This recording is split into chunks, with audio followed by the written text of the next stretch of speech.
يا صباح الفل حبايبي طلبة تانية ثانوي. بصوا بقى حلوين يا بتوع تانية ثانوي، نزلنا لكم ملخص شرح او يعتبر شرح الدرس الاول على اليوتيوب بتاع المول والماس والمولر ماس والقصه دي كلها. دلوقتي بقى جه الوقت على ميعاد ليسون 2 في شابتر 1 بتاع الكيميكال كالكوليشنز، والدرس ده بعنوان فوليوم اند مول ريشيو. الدرس ده شرح فيه قليل، فانت لازم تركز في فيديو الحل بتاع الهوم ورك والكلاس شيت بتاع الدرس ده، وبرضه موجودين على اليوتيوب. اتمنى ان انت تتفرج عليهم وتركز فيهم كويس قوي. ففي الفيديو ده ملخص شرح الدرس الثاني فوليوم اند مول ريشيو في ماده الكيمستري لطلبه ثانيه ثانوي نظام جديد. اما بالنسبه للحل انا هنا بشرح، لو انت عايز حل هتلاقي على نفس القناه بتاعت اليوتيوب فيديو حل كلاس شيت الدرس الثاني وفيديو حل هوم ورك الدرس الثاني، عشان خاطر كل الطلبه تستفاد، سواء اللي معانا سنتر او اونلاين او اللي مش معانا وبيتابعونا على اليوتيوب. بص يا حبايب قلبي، باذن الله ده الدرس الثاني ثانيه ثانوي في شابتر 1 نظام جديد. افوجادرو ديسكفرد ذات. بص يا حبيبي، الكلام مكمل معانا في افوجادرو. افوجادرو ده قال لك ايه؟ كنا قلنا قبل كده ان الاو وزنها، نبدا كده يلا بقى كده كتابه والدنيا تبقى ايه حلو. بص يا رجاله، الاو الواحده الاكسجين اتوم وزنها ب 16. الاكسجين اتوم وزنها ب 16. فلو انا جبت 1 مول اوف اكسجين، وطبعا الناس الشاطره عارفه ان الاكسجين ده رمزه ايه؟ O2. هو الماس الوزن بتاع 1 مول من الاكسجين وزنها يبقى بكام؟ بص يا حبيبي، هي الاتوم الواحده من الاكسجين وزنها 16، يبقى وزن المول الواحده من الاكسجين هيبقى وزنها 16 ولا 16 في 2؟ 16 في 2 عشان نقول واحده ب 16، فهيبقى الوزن بتاعها 16 في 2 ب 32 جرام. حلو، بس ده مستر تقريبا الدرس اللي فات. ده الدرس اللي فات. حضرتك انا بقول لك ان الاول واحده الاكسجين اتوم الواحده وزنها 16. طب انا بقى عايز اعرف وزن المول الواحده من الاكسجين. طب هو الاكسجين ده او ولا O2؟ O2. طب ما الاول واحده ب 16 يبقى المول الواحده من الاكسجين وزنها طالما هي O2 يبقى 16 في 2 يطلع وزنها ب 32 جرام. ده وزن المول الواحده، يعني الاكسجين اللي في الجو ده لو جبت منه 1 مول ووزنت وزنها، حولتها لسائل ووزنتها، هيطلع الوزن بتاعها قد ايه؟ 32 جرام. يبقى تاني، الاكسجين اللي في الجو لو انا سحبت منه 1 مول وحولتها لسائل ووزنتها، هيطلع الوزن بتاعها 32 جرام. طيب، هو بقى ال1 مول اوف اكسجين الفوليوم بتاعها ايه نظام؟ الفوليوم الحجم بتاعها. انا دلوقتي او النهارده جاي اتكلم عن الفوليوم. في فرق كبير ما بين الماس وما بين الفوليوم، في فرق ما بين الماس وما بين الايه؟ الفوليوم. يعني مثلا البالونه حجمها كبير بس وزنها خفيف. الدمبل ممكن اجيب لك دمبل 100 كيلو حجمه قد كده بس وزنه 100 كيلو، تقيل قوي. هو حجمه صغير بس وزنه تقيل. فما فيش علاقه ما بين الماس والفوليوم دايركت. مش عشان الحجم كبير يبقى الوزن كبير، مش شرط اساسي. ممكن الحاجه يكون حجمها كبير بس على الفاضي فوزنها قليل، وممكن الحاجه يكون حجمها صغير بس وزنها ايه؟ كبير. it depend على حسب ايه هي الحاجه. انا بقى الاسبوع اللي فات اتكلمت عن الماس زي النهارده كده في الدرس الاول. قلت ان الماس بتاع المول الواحده من الاكسجين وزنه 32 جرام، ده علشان الاول واحده وزنها 16. النهارده بقى مش انا اللي جاي اتكلم، افوجادرو اللي جاي يتكلم عن الفوليوم. هو لو انا خدت 1 مول من الاكسجين جاز اللي في الجو، حضرتك الجو ده فيه اكسجين، لو انا سحبت مولايه من الاكسجين جاز اللي في الجو، حجم المول دي هيبقى قد ايه؟ قال لك ان ال1 مول اوف اني جاز الحجم بتاعها، امسح بقى ده عشان ايه؟ عشان خاطر ما يرازيكوش. هنا افوجادرو قال لك ان ال1 مول اوف اني جاز اوكيوبايز 22.4 لتر. يعني اي جاز في الجو لو انت سحبت منه مولايه عايز تعرف حجمها قد ايه، فحجم المول الواحده من اي جاز في الجو ب 22.4 لتر ات اس تي بي. ايه الاس تي بي دي؟ هشرحها قدام. بمعنى ايه؟ بص يا رجاله، انا الجو عندي فيه اكسجين.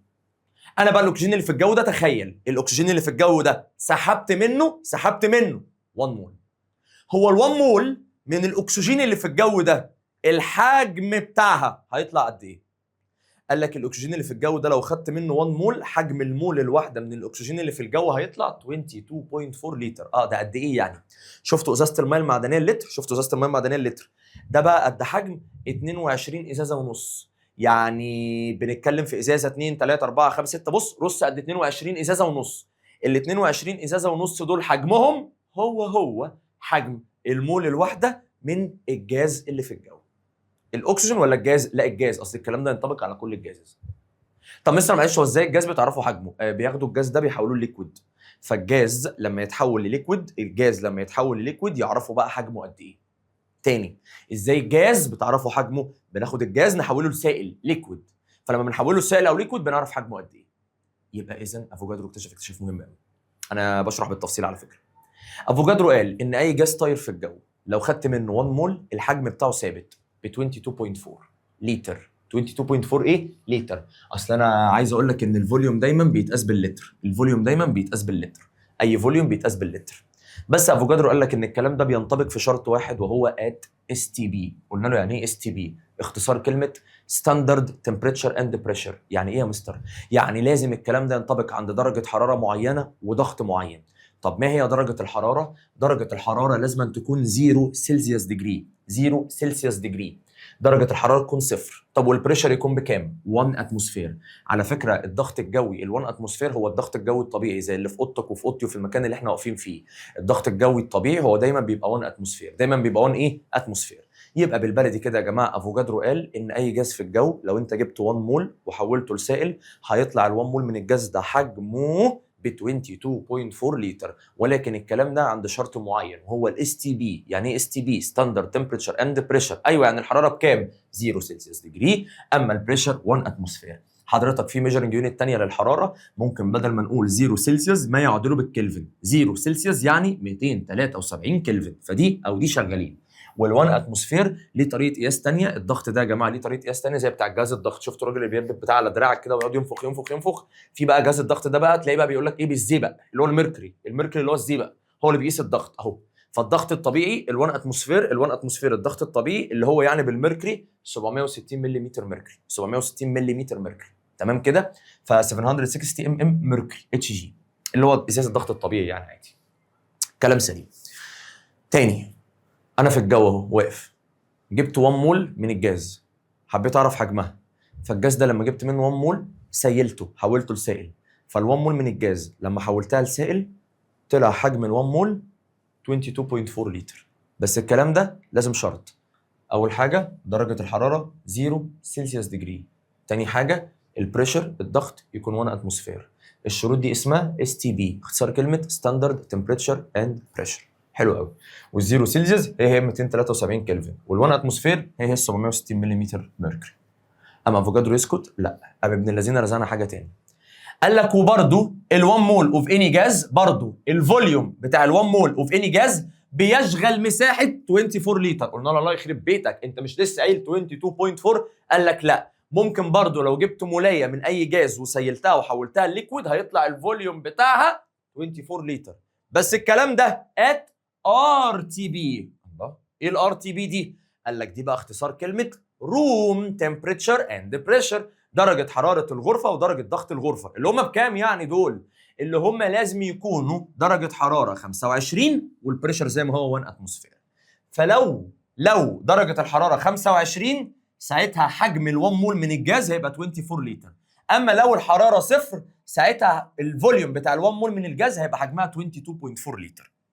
الزيرو سيلسيوس وال1 اتموسفير دول اس تي بي، اما ال 25 سيلسيوس وال1 اتموسفير دول ار تي بي.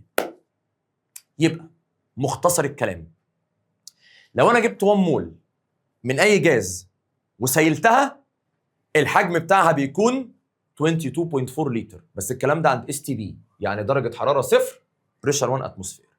اما بقى لو انا جبت ال1 مول من اي جاز وسيلتها والحجم بتاعها كان 24 لتر، فالكلام ده بيبقى عند ار تي بي، يعني درجه حراره 25 والبريشر 1 اتموسفير. خدت بالك من حاجه؟ انا خدت بالي. خدت بالك ان الحراره لما زادت من 0 ل 25 الفوليوم هو كمان زاد. اي جاز يا جماعه لما بيتسخن، وحرارته بتزيد بيتمدد، فالمساحه بتاعته بتزيد. فلما درجه الحراره زادت الفوليوم ماله زاد، نط من 22.4 ل 24. يبقى نكتب كده مع بعض ان الفوليوم بيزيد بزياده الحراره. تاني، الفوليوم بيزيد بزياده الحراره. كلام سليم. يبقى لما الحراره زادت الفوليوم ماله؟ الفوليوم زاد. تاني، الحراره لما زادت الفوليوم ماله؟ الفوليوم زاد. اعكس الكلام. طب لو البريشر كان زاد، طبعا هو الاس تي بي البريشر ب1 والار تي بي برضه البريشر ب1. لو البريشر كان زاد ايه اللي هيحصل للفوليوم؟ حضرتك بريشر يعني ضغط، فحضرتك كل ما بتزود الضغط بص الفوليوم ماله؟ بيصغر. كل ما بتزود الضغط الفوليوم ايه؟ بيصغر. يبقى الفوليوم بيقل بزياده الضغط. يبقى الفوليوم بيزيد بزياده الحراره وبيقل بزياده الضغط. يعني الفوليوم دايركتلي بروبورشنال مع التمبريتشر وانفرسلي بروبورشنال مع البريشر. الفوليوم كل ما تسخن اكتر يتمدد اكتر الفوليوم يزيد، لكن كل ما تضغط اكتر ينكمش اكتر فالفوليوم يقل. يبقى الفوليوم بيزيد بزياده الحراره وبيقل بزياده البريشر. حلو قوي. يبقى كده يا افوجادرو متشكرين ليك في الصفحه دي. حضرتك هنا قلت يا افوجادرو ان لو انا جبت 1 مول من اي جاز في الجو، الفوليوم الحجم بتاعها هيبقى يا ب 22.4 لتر ات اس تي بي يا ب 24 لتر ات ار تي بي. تذكر يا جماعه ان اس تي بي يعني درجه حراره صفر، بريشر 1 اتموسفير. اما ار تي بي يعني درجه حراره 25 والبريشر زي ما هو 1 اتموسفير. ده بالنسبه لي الجزئيه دي من الدرس، فدي مهمه جدا جدا لازم تركزوا فيها في حته الفوليوم. طيب نحول الكلام ده لقوانين ونشوف هيقول ايه. بصوا معايا فيما بعد. كده يا جماعه انا اقدر اقول ايه؟ كده انا اقدر اقول بصوا بقى معايا عشان هنعمل القوانين دلوقتي، المثلثات، ودي اخر جزئيه في المثلثات عشان نخلصها.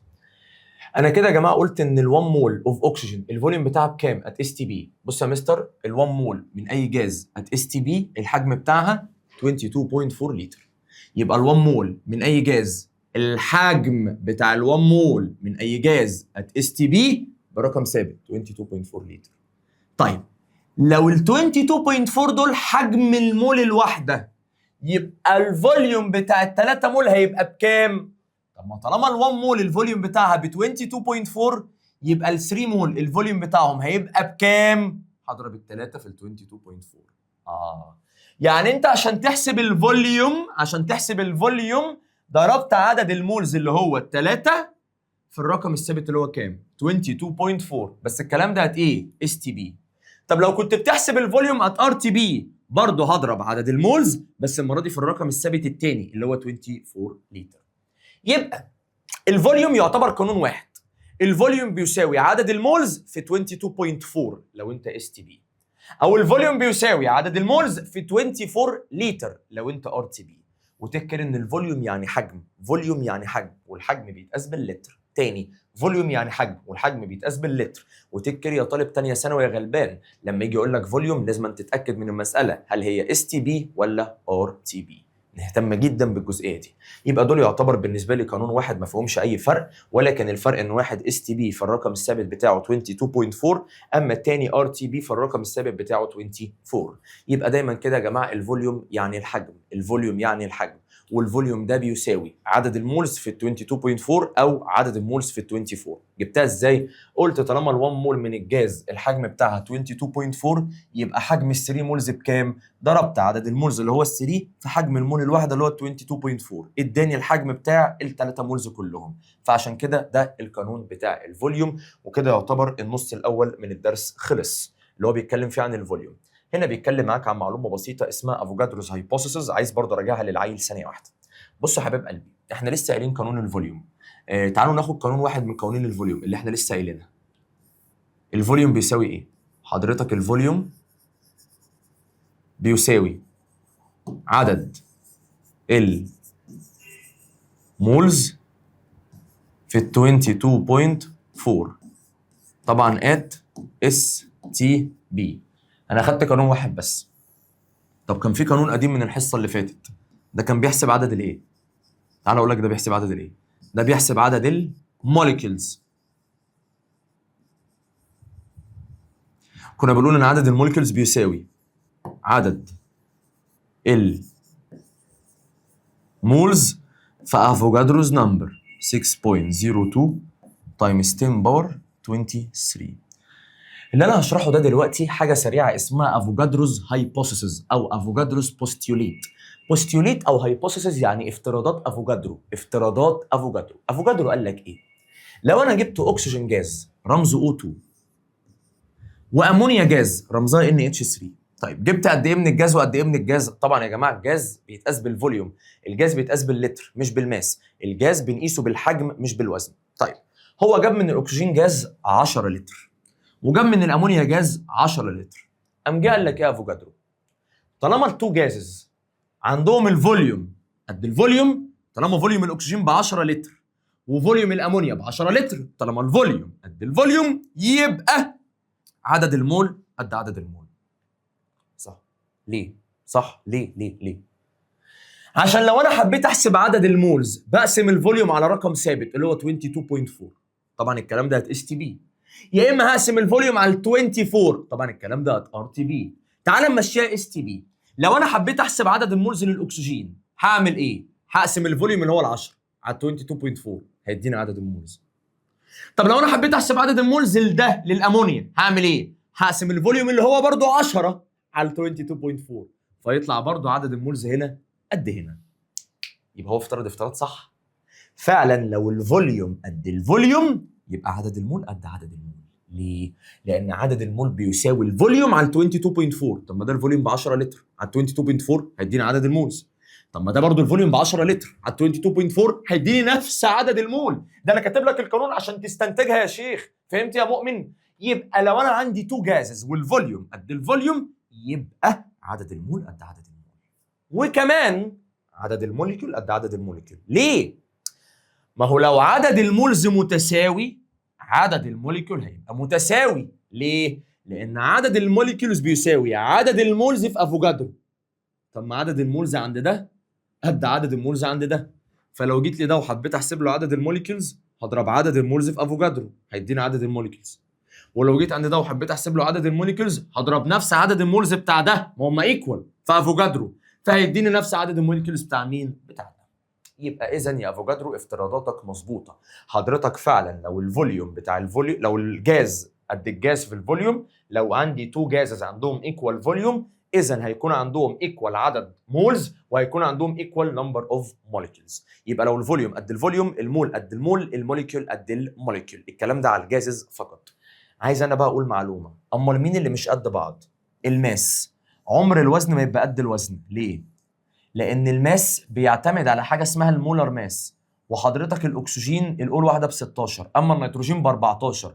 المولر ماس بتاع الاكسجين غير مولر ماس الامونيا، فانت لو جيت تحسب الماس ده هتضرب عدد المولز في المولر ماس هيطلع برقم، اما لو جيت تحسب ده الماس هتضرب عدد المولز في مولر ماس الامونيا وده برقم مختلف فيدي رقم مختلف.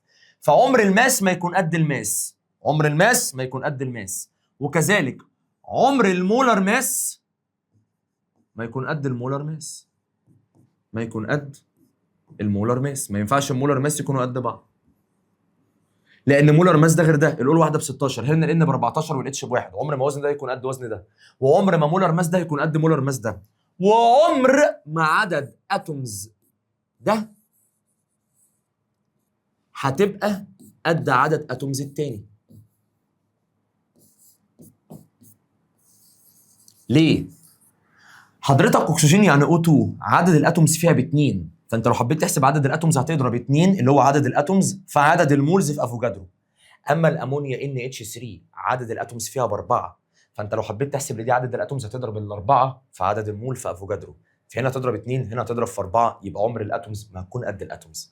يبقى انا قلت لك في افوجادرو افترض ان في 3 حاجات ايكوال بعض، انا كامير سلامه افترضت لك ان في كمان 3 حاجات مش ايكوال بعض، الماس والماس والمولر ماس والاتومز، وبسطت لك ليه. اتمنى ان انت توقف الفيديو وتنقل الجزئيه دي عندك في ملزمه. الناس اللي مش معاها ملازم عشان خاطري ابعتوا لنا على الواتساب على الارقام اللي في الديسكربشن. في الديسكربشن بتاع الفيديو في ارقام، ابعتوا لنا على الواتساب نبعت لكم الملازم يا شباب عشان خاطر لازم تكتبوا ورانا. فكك من جو اصل المعاصر قدامي وبنقل وراك يا جماعه، عشان خاطري المعاصر في الشرح مش ألذ حاجه. لازم ملزمه الشرح بتاعتنا بتبقى مكتوبه الحاجه فيها ومرصوصه بطريقه مظبوطه. فاللي عايز الملازم يبعت لنا على الارقام بتاع جروب الواتساب اللي موجوده في الديسكربشن، هتلاقوا في رقمين موجودين، ابعتوا لنا على الواتساب عايزين ملازم ثانيه سنه. ده كده بالنسبه للجزئيه دي في السبوره. تمام. كلام سليم كده يا جماعه. رسمي النص الاول من الدرس خلص، وطبعا دي مجموعه مسائل هنحلها مع بعض. طبعا انا مش هحل معاك اي مسائل في الفيديو ده، لان الفيديو ده عباره عن ملخص شرح، ده ملخص شرح. فلو انت عايز تسمع حل، فانت عندك فيديو حل كلاس شيت ليسون 2 في شابتر 1 ثانيه ثانوي، وعندك فيديو حل هوم ورك ليسون 2 في شابتر 1 ثانيه ثانوي. فما تستناش مني هنا حل، انا هنا بشرح فقط الحل، تنتقل بقى لفيديوهات الكلاس شيت والواجب. كده فاضل جزء صغير اسمه المول والمول ريشيو، هشرحه لك بسرعه وبعد كده يكون الفيديو خلص. نشوف بقى مع بعض باقي الدرس بيقول ايه. طيب نكمل مع بعض الجزء الاخير من الدرس. الجزء ده يا جماعه معتمد على الحل اكتر بكتير من الشرح، فانت ما تستناش تسمع مني شرح قوي هنا، لان ده لازم تتفرج على فيديوهات الواجب والورك شيت بتاعته. الجزء ده بعنوان مول اند مول ريشيو. قبل ما نبدا الكلام لازم تبقى فاهم ان الكيمياء دي شبه الطبخ. بمعنى انا دلوقتي لو حبيت اعمل مكرونه بالصلصه، انت بتعمل لي ايه؟ بتجيب لي مكرونه، بتسلقها، وبتجيب الصلصه بتعمل لها حاجه اسمها بتسبكها تقريبا، وبعد ما تخلص تسبيك الصلصه وسلق المكرونه تحط ده على ده وتقوم غارف، فساعتها انا اكل مكرونه بالصلصه. فانت بتبقى جايب مواد خام، مكرونه وصلصه وملح بقى، وممكن بقى مش عارف بتحط ايه تاني كده، الاضافات بتاعتك الجميله دي. فانت بتجيب مواد خام بتطبخها على بعض عشان تطلع حاجه معينه. هل ينفع اطلب منك مكرونه بالصلصه تقوم انت مثلا اعمل لي طاجن باميه مثلا؟ ما ينفعش. هو انا طلبت مكرونه بالصلصه يبقى انت اكيد هتجيب حاجات فيها مكرونه وفيها صلصه. نفس الكلام، انا عايز احضر مغنيسيوم اوكسايد، فانا جبت مغنيسيوم فعلته مع اكسجين عشان يطلعوا مغنيسيوم اوكسايد. نتكلم بقى في المقادير. البالانس اللي بيضايق حضرتك ده هو بالنسبه لنا في الطبخ المقادير. طلبت من واحده تعلمني طريقه عمل الكيكه، هينفع تيجي تقول لي اصل الكيكه دي بتتعمل ببيض ودقيق ولبن بس كده وتسكت؟ ولا لازم تقول لي قد ايه بيض، قد ايه دقيق، قد ايه لبن؟ لازم تقول لي كميات. انا نفس الكلام، عشان اعمل المغنيسيوم اوكسايد بجيب ايه؟ بجيب 2 مول مغنيسيوم مع 1 مول، طالما ما فيش قبل الاكسجين رقم يبقى انا جايب 1 مول اكسجين، فكل 2 مول مغنيسيوم ومع 1 مول اكسجين يتفاعلوا مع بعض يطلعوا 2 مول مغنيسيوم اوكسايد. يبقى المقادير هنا ان كل 2 مول من المغنيسيوم بيتفاعلوا مع 1 مول من الاكسجين عشان يطلعوا 2 مول مغنيسيوم اوكسايد. ولو هنتكلم اوزان، فال2 مول مغنيسيوم دول وزنهم 48 جرام، اما المولايه الواحده من الاكسجين وزنها 32 جرام، فكل 48 جرام مغنيسيوم مع 32 جرام اكسجين يطلعوا لي 80 جرام مغنيسيوم اوكسايد. تذكر يا طالب تانية ثانوي، مش لازم مجموع عدد المول قبل السهم يكون قد مجموع عدد المول بعد السهم. تاني، مش لازم مجموع عدد المول قبل السهم يكون مساوي لمجموع عدد المول بعد السهم. واخد بالك انت من القصه؟ يعني مثلا هنا دول 2 مول و1 مول، المفروض ان دول مجموعهم على بعض 3، فالمفروض ال3 مول يطلعوا 3 مول. لا غلط، مش لازم، دي مش لازم. لكن اللي لازم ان هنا في 2 ام جي، هنا في 2 ام جي، هنا في 2 او، هنا في 2 او. فهمت اللعبه ماشيه ازاي؟ فانت مش لازم مجموع عدد المول قبل يكون مساوي لمجموع عدد المول بعد، ولكن لازم الام جي لوحده يكون قبل السهم قد بعد السهم، والاو لوحدها قبل السهم تكون قد بعد السهم. لكن اللي لازم بقى مجموع الوزن قبل السهم يكون مساوي لمجموع الوزن بعد السهم، ده اللي لازم. تاني، اللي لازم مجموع الاوزان قبل السهم يكون مساوي لمجموع الاوزان بعد السهم. يعني مجموع اوزان المغنيسيوم والاكسجين 48 و32 يعني 80 جرام، فطالما جبت 80 جرام قبل السهم يبقى اللي هيطلع برضه هيكون 80 جرام. ده الريشيو. طب هل اللي انت شرحته ده له علاقه بالحل؟ للامانه لا. بص بقى المساله، هشرح معاك مساله واحده عشان برضو ايه يبقى الفيديو برضو لم الجزئيه دي، ما تبقاش شرح كده على الفاضي وخلاص. فانا هشرح معاك جزئيه واحده على مسائل المول ريشيو. بص كده، دي بقى المسائل، دي كده بقى المسائل. انا عايز ادرب بتاع دي يعني ما تدرش. طيب مش مشكله مش مشكله. بص بقى، find the mass of calcium oxide. احسب وزن الكالسيوم اوكسايد اللي بينتج من الثيرمال ديكومبوزيشن، التكسير الحراري. ثيرمال ديكومبوزيشن يعني تكسير حراري of 50 جرام كالسيوم كربونات. بسم الله. الواد بيقول لك يا مستر وانت مستصعب الدنيا ليه؟ ده بيقول فايند ماس. المثلث بيقول ان الماس ايكوال عدد المول في المولر ماس. اقول له يا والله ده انت جامد قوي يا. فهو بقى عايز الماس، فالواد يقول لك خلاص يبقى هضرب عدد المول في المولر ماس، والمولر ماس اهو ناقصني عدد المول. هقول له هتجيبه منين؟ فالواد يقعد يقرا، هو ما فيش اي جيفن 50 جرام. فيقول لك طب ما في 50 جرام اهو، طب ما ال 50 جرام دي ماس، طب ما انا لو قسمت الماس على مولر ماس هيديني نمبر اوف ايه؟ مولز. ايوه ماشي، بس الماس ده بتاع ماده مين؟ الماس ده بتاع ماده اسمها الكالسيوم كربونات، فانت لو قسمت الماس على المولر ماس هيديك فعلا عدد المولز بس بتاع الكالسيوم كربونات. انت عايز عدد المولز بتاع الكالسيوم اوكسايد، فانت تبقى جبت جيفن بتاع ماده مش هي المطلوبه اصلا، واصلا ده طالب منك ماس ومديك وزن ماده ثانيه. دي مساله متنقله ب 60 ليله ملخبطه. فعايز اقول حاجه لطلبتي بقى، بما اننا وصلنا لاخر الدرس الثاني، لو كنت بتسمعني اونلاين سنتر يوتيوب. بص يا حبيبي، امتى حل بالمثلثات وامتى حل بالطريقه اللي اسمها الفور ستيبس؟ في طريقتين للحل. طريقه المثلثات الجميله اللي بنمشي بيها، اللي هو بتجيب النمبر اوف مولز وتاخد النمبر اوف مولز تضربه في المولر ماس او في 22.4 او في افوجادرو على حسب استخدامك للمثلثات ايه. دي اسمها طريقه المثلثات. وفي طريقه تانية اسمها الفور ستيبس. حضرتك بتستخدم طريقه المثلثات لما المساله تكون بتتكلم على ماده واحده. يعني لو المساله بتتكلم على ماده واحده بس، يبقى استخدم طريقه المثلثات. لكن لو المسألة بتتكلم على مادتين، يبقى بستخدم الفور ستيبس. زي المسألة دي، هو طلب مني وزن الكالسيوم أوكسايد واداني وزن مادة تانية اسمها الكالسيوم كربونيت. طالما المسألة فيها جيفن وريكوايرد، يعني مديني حاجة المادة وعايز حاجة المادة تانية، طالما السؤال على مادتين، يبقى حل بالفور ستيبس. لكن لو المسألة على مادة واحدة، يبقى حل بالمثلثات. مادة واحدة يبقى مثلثات، مادتين فور ستيبس. اكتب دي عندك. لو المسألة بتتكلم على مادة واحدة بس، احل بالمثلثات. أما لو المسألة بتتكلم على مادتين، بحل بالفور ستيبس. طب ما هم الفور ستيبس؟ أول حاجة، السؤال ده سهل، مش سهل قوي يعني، بس هو سهل يعتبر لأنه مديك الإيكويشن بالانسد. لأن ستيب زيرو، هو احنا بنسميهم فور ستيبس بس هم في النهاية 5. هو في ستيب زيرو وبعد كده 4 تحتها، ستيب زيرو و4 تحتها، فهم يعتبروا 5. فستيب زيرو دي يا اما تبقى جيفن في السؤال يا اما لا، ولو جيفن في السؤال يبقى الناس بتوع المدرسه بتاعتك بيحبوكوا الامتحان سهل، لو لا يبقوا مش بيحبوكوا الامتحان صعب. فانا هنا السؤال ده مديني الايكويشن جيفن وبالانسد، يبقى ستيب زيرو دن. مديني بالانسد ايكويشن جاهزه، يبقى ستيب زيرو دن البالانسد ايكويشن. ادي الايكويشن بالبالانس بتاعتها.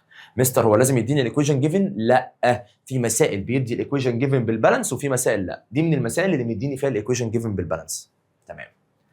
ستيب 1 خلصت ستيب 0. ستيب 1 اكتب جيفن وريكوايرد. يعني ايه جيفن وريكوايرد؟ يعني اكتب اللي مديهوني واللي عايزه.